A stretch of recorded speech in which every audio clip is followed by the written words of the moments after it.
എല്ലാവർക്കും എൻ്റെ പുതിയ വീട്ടിലേക്ക് സ്വാഗതം. ഇന്ന് ഏത്തപ്പഴവും അവലും വെച്ച് വളരെ എളുപ്പത്തിൽ ചെയ്യാൻ പറ്റുന്ന ഒരു സ്നാക്കാണ് ഞാനിത് ചെയ്യാൻ പോകുന്നത്.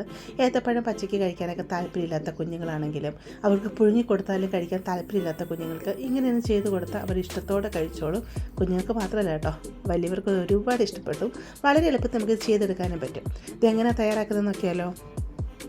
ഇവിടെ ഞാൻ 3 ഏത്തപ്പഴം എടുത്തിട്ടുണ്ട്. ഒത്തിരി അങ്ങ് പഴുത്തുപോയ ഏത്തപ്പഴമല്ല, എന്നാലും നല്ല രീതിയിൽ തന്നെ പഴുത്തിട്ടുള്ള ഏത്തപ്പഴമാണ്.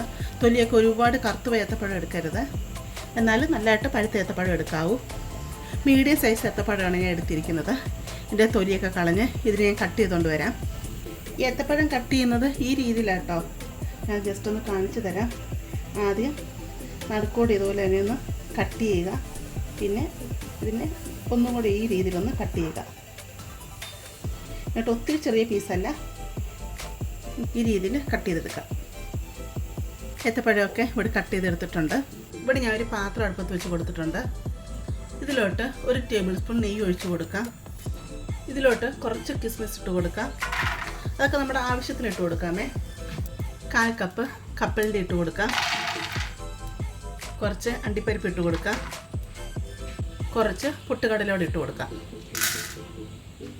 തീ മീഡിയത്തിലിട്ട് നമുക്കിതിനൊന്ന് റോസ്റ്റ് ചെയ്തെടുക്കാം. ഇപ്പോൾ ക്യാഷ്നട്ട് കപ്പലണ്ടി എല്ലാം വേണമെന്ന് നിർബന്ധമില്ല കേട്ടോ. നമ്മുടെ കയ്യിൽ എന്താണ് ഉള്ളത് അത് നമുക്കങ്ങ് ഇട്ട് കൊടുത്താൽ മതി. മുന്തിരിങ്ങയൊക്കെ നല്ല രീതിയിൽ വീർത്ത് വന്നിട്ടുണ്ട്. കപ്പലണ്ടി അണ്ടിപ്പരിപ്പൊക്കെ റോസ്റ്റായി വന്നിട്ടുണ്ട്. നമുക്കിതിനെ കോരി മാറ്റാം. നട്ട്സ് എല്ലാം ഞാൻ എടുത്ത് മാറ്റിയിട്ടുണ്ട്. ബാക്കി ഇത്രയും നെയ്യ് അധികമുണ്ട്. ഇതിലോട്ട് ഏത്തപ്പഴം അരിഞ്ഞതങ്ങ് ഇട്ട് കൊടുക്കാം. തീ മീഡിയത്തിലിട്ട് ഏത്തപ്പഴം നമുക്കൊന്ന് വാട്ടിയെടുക്കണം. ഒത്തിരി അങ്ങ് വെന്ത് ഉടഞ്ഞു പോകരുത് ഏത്തപ്പഴം. ഏത്തപ്പഴം ഇങ്ങനെ നിരത്തിയിട്ട് കൊടുക്കുക. ഇതിൻ്റെ അടിഭാഗമൊക്കെ നല്ലതായിട്ടൊന്ന് ഫ്രൈ ആയി വരുമ്പോൾ നമുക്കിതിനെ തിരിച്ചിട്ട് കൊടുക്കാം. മെഴുക്കൂട്ടിയൊക്കെ നമ്മൾ ഇളക്കിയെടുക്കത്തില്ലേ ഫ്രൈ ചെയ്യാനായിട്ട്, അതേ രീതിയിൽ നമുക്കിതിനെ ചെയ്തെടുക്കാം. ഏത്തക്ക ഫ്രൈ ആകുന്ന സമയം കൊണ്ട് ഒരു സോസ് പാൻ എടുക്കുക.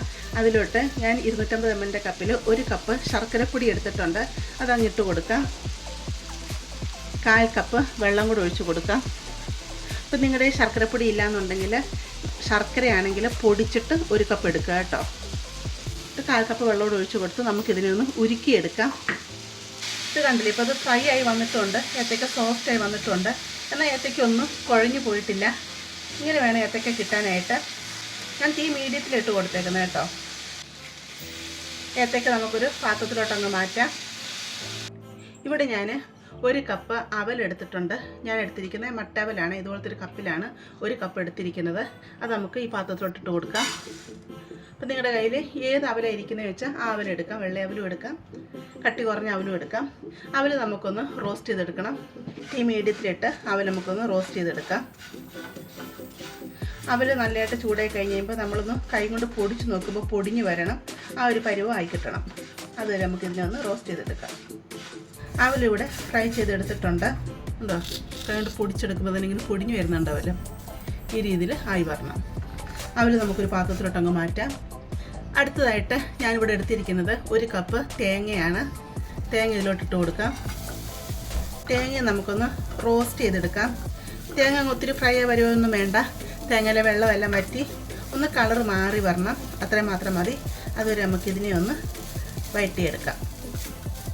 തേങ്ങയുടെ വെള്ളമയെല്ലാം വറ്റി കളറൊക്കെ ഒന്ന് മാറി തുടങ്ങുന്നുണ്ട്. ഇത്രയും മതി. ഇത് നമുക്കങ്ങ് മാറ്റാം. ഇവിടെ ഞാനൊരു പാത്രം അടുപ്പത്ത് വെച്ച് കൊടുത്തിട്ടുണ്ട്. ഇതിലോട്ട് ഉരുക്കി വെച്ചിരിക്കുന്ന ശർക്കരപ്പാനി ഉണ്ടല്ലോ, അതങ്ങ് ഒഴിച്ച് കൊടുക്കാം. ഞാൻ ശർക്കര പൊടി ചേർത്തത് കൊണ്ടാണ്, ഒട്ടും മണ്ണ് ഒന്നുമില്ല, അതുകൊണ്ടാണ് അങ്ങനെ ഒഴിച്ച് കൊടുക്കുന്നത്. ഇത് കണ്ടില്ലേ, ഒട്ടും പൊടിയില്ല. അപ്പോൾ നിങ്ങൾ മുഴുവൻ ശർക്കര അങ്ങനെ ഇട്ട് കൊടുക്കുന്നുണ്ടെങ്കിൽ അരിച്ചൊഴിക്കുക. ശർക്കരപ്പാനി നല്ല രീതിയിലൊന്ന് തിളച്ച് വരട്ടെ. ശർക്കരപ്പാനി നല്ല രീതിയിൽ തിളച്ച് വന്നിട്ടുണ്ട്. ഇതിലോട്ട് നമ്മൾ വറുത്ത് വെച്ചിരിക്കുന്ന തേങ്ങ ഉണ്ടല്ലോ, അതങ്ങ് ഇട്ട് കൊടുക്കാം. തേങ്ങ കൂടെ ഇട്ട് കൊടുത്ത് നല്ലതായിട്ട് ഇതിനെ അങ്ങ് മിക്സ് ചെയ്തെടുക്കാം. ശർക്കരപ്പാനിയിൽ വെള്ളമൊക്കെ ഒന്ന് വറ്റി വരണം. തേങ്ങ ശർക്കരപ്പാനിയിലൊന്ന് വിളയിച്ചെടുക്കണം. ശർക്കരയ്ക്ക് നല്ല കളറുള്ളതായതുകൊണ്ട് കേട്ടോ ഇത്രയും നല്ല കളർ തോന്നിക്കുന്നത് കേട്ടോ. വെള്ള ശർക്കരയൊക്കെ എടുക്കുന്നതെങ്കിൽ അധികം കളർ കാണത്തില്ല. ഇത്രയും വെള്ളം വറ്റി വന്നാൽ മതി. ഇതിലോട്ട് വറുത്ത് വെച്ചിരിക്കുന്ന അവലങ്ങിട്ട് കൊടുക്കാം. തീ ഞാൻ കുറച്ച് വെക്കുക.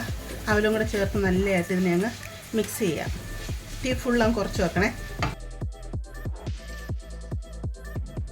നനവിൽ അവൽ നല്ലതായിട്ട് കുതിർന്ന് വരണം. അപ്പോൾ നമ്മൾ ഈ വറുത്തെടുക്കാത്ത അവൽ ഇതിൻ്റെ അകത്ത് ഇടുന്നതെന്നുണ്ടെങ്കിൽ അവൽ പെട്ടെന്ന് അങ്ങ് സോഫ്റ്റായി പോകും.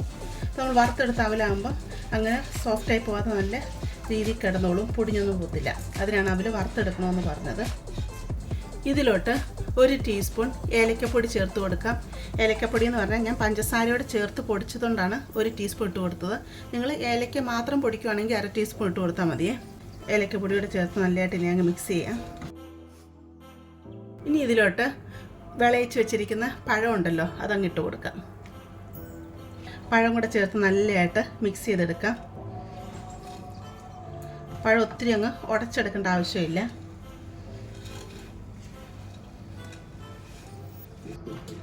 അവലും ശർക്കരയും പഴവും എല്ലാം കൂടെ ചേരുമ്പോൾ ഉണ്ടല്ലോ, ഇതിലോട്ട് ചേർത്ത് കഴിക്കുമ്പോൾ പ്രത്യേക ടേസ്റ്റ് തന്നെയാണ്. ഇനി നമുക്കിതിലോട്ട് വറുത്ത് വെച്ചിരിക്കുന്ന നട്ട്സ് ഉണ്ടല്ലോ, അതങ്ങ് ഇട്ട് കൊടുക്കാം. നട്ട്സും കൂടെ ചേർത്ത് നല്ലതായിട്ട് തന്നെ മിക്സ് ചെയ്യാം.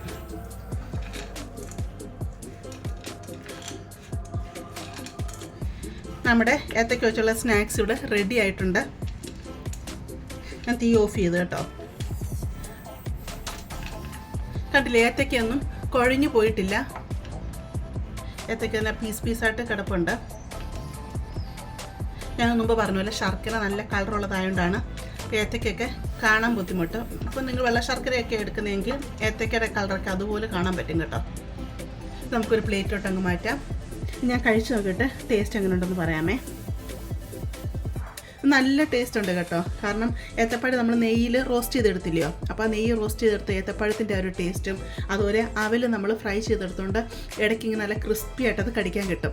അതുപോലെ ക്യാഷ്നട്ടും കപ്പലിൻ്റെയും അതിൻ്റെ എല്ലാ ഒരു ടേസ്റ്റും വരുമ്പം പ്രത്യേക ഒരു ടേസ്റ്റ് തന്നെയാണ്. കുഞ്ഞുങ്ങൾ സ്കൂളിൽ നിന്നൊക്കെ വരുന്ന ടൈമിൽ നിങ്ങൾക്ക് അവർക്ക് ധൈര്യത്തോടു കൂടി ഉണ്ടാക്കി കൊടുക്കാൻ പറ്റിയ നല്ലൊരു ഐറ്റം തന്നെയാണ്. ഏത്തപ്പഴം പച്ചക്കൊക്കെ കഴിക്കാൻ താല്പര്യമില്ലാത്തവർക്ക് ഇതുപോലെ ഉണ്ടാക്കി കൊടുത്തു കഴിഞ്ഞാൽ നല്ല ഹെൽത്തി അല്ലേ. ആകെ നമ്മൾ 1 ടേബിൾ സ്പൂൺ നെയ്യ് മാത്രമേ ഇത് ചേർത്തിട്ടുള്ളൂ. അതുകൊണ്ട് നിങ്ങളെല്ലാവരും ഇത് തയ്യാറാക്കി നോക്കുക. എന്നിട്ട് നിങ്ങൾക്ക് ഇഷ്ടപ്പെടുവാണെങ്കിൽ ചാനലൊന്ന് സബ്സ്ക്രൈബ് ചെയ്ത് സപ്പോർട്ട് ചെയ്യുക. അതുപോലെ ലൈക്ക് ചെയ്യുക. നിങ്ങളുടെ ഫാമിലിയിലോട്ട് ഫ്രണ്ട്സിലോട്ടൊക്കെ ഇതൊന്ന് ഷെയർ ചെയ്ത് കൊടുക്കുക കേട്ടോ. നമുക്കിനി ഒരു പുതിയ വീഡിയോ ആയിട്ട് അടുത്ത ദിവസം കാണാം.